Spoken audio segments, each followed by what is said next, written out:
പെസഹ അപ്പം. Hi guys, this is Rumi and ഇന്ന് നമുക്ക് പെസഹ അപ്പം ഉണ്ടാക്കി നോക്കിയാലോ.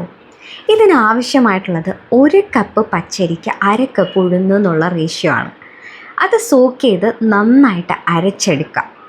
അതിലോട്ട് തേങ്ങയും ചെറിയ ഉള്ളിയും വെളുത്തുള്ളിയും കുറച്ച് ജീരകവും കൂടെ അരച്ച മിക്സും കൂടി ചേർത്ത് നന്നായിട്ടൊന്നിങ്ങനെ മിക്സ് ചെയ്തെടുത്തതിന് ശേഷം ആവശ്യത്തിന് ഉപ്പും കൂടെ ചേർത്ത് കൊടുക്കാം. എന്നിട്ട് ഒന്നും കൂടെ നന്നായിട്ടിങ്ങനെ ഇളക്കി കൊടുത്ത് നമ്മുടെ ബാറ്റർ ഇവിടെ റെഡി ആയി കഴിഞ്ഞു. എന്നിട്ട് ഈ ഒരു കൺസിസ്റ്റൻസി നമുക്ക് കിട്ടണം. അതിനുശേഷം നമ്മളൊരു പാത്രം എടുക്കുക. പാത്രത്തിലോട്ട് കുറച്ച് എണ്ണ തടവി കൊടുക്കുക, അടി പിടിക്കാതിരിക്കാൻ വേണ്ടിയിട്ട്.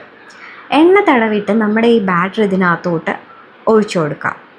നമുക്ക് ആവശ്യമനുസരിച്ച് നമ്മൾ ഒഴിച്ചു കൊടുത്തതിന് ശേഷം നന്നായിട്ട് ഇതൊന്ന് ഡാബ് ചെയ്തെടുക്കണം. എയർ ബബിൾസ് പോകാൻ വേണ്ടിയിട്ടാണ്. നമുക്ക് ഇത് സ്റ്റീം ചെയ്തെടുക്കണം. എന്നിട്ട് നമുക്ക് കിട്ടിയ കുരുത്തോലയില്ലേ, അതിൽ ഒരു കുരിശുണ്ടാക്കി ഇങ്ങനെ നടുക്ക് വെച്ച് കൊടുക്കുക. നമുക്ക് ഓൾമോസ്റ്റ് ഇത് റെഡിയായി കഴിഞ്ഞു. ഇനി ഇത് സ്റ്റീം ചെയ്തെടുക്കണം. ഇനി നമുക്ക് ഇതിൻ്റെ പാലുണ്ടാക്കാം. അതിനാവശ്യമായിട്ടുള്ളത് ശർക്കരയാണ്. ശർക്കരയും ചുക്കും, പിന്നെ നമ്മുടെ ഏലക്കപ്പൊടിയും കുറച്ച് അരിപ്പൊടിയും പിന്നെ തേങ്ങയുടെ 1-ാം പാലും 2-ാം പാലും. ഇത് ഇത്രയാണ് ആവശ്യം. നമുക്കൊരു പാനിൽ ശർക്കര ഇട്ടിട്ട് കുറച്ച് വെള്ളം, ഒരു 1/2 ഗ്ലാസ് വെള്ളം ഒഴിച്ചു കൊടുത്തതിന് ശേഷം ശർക്കര നന്നായിട്ടൊന്ന് അലിയിച്ചെടുക്കാം. കുറച്ച് ശർക്കര വെള്ളത്തിനകത്തോട്ട് നമുക്ക് ആവശ്യത്തിനുള്ള അരിപ്പൊടി ചേർത്ത് നന്നായിട്ടൊന്ന് മിക്സ് ചെയ്യുക, ലംസ് ഒന്നും ഇല്ലാണ്ടിരിക്കാൻ.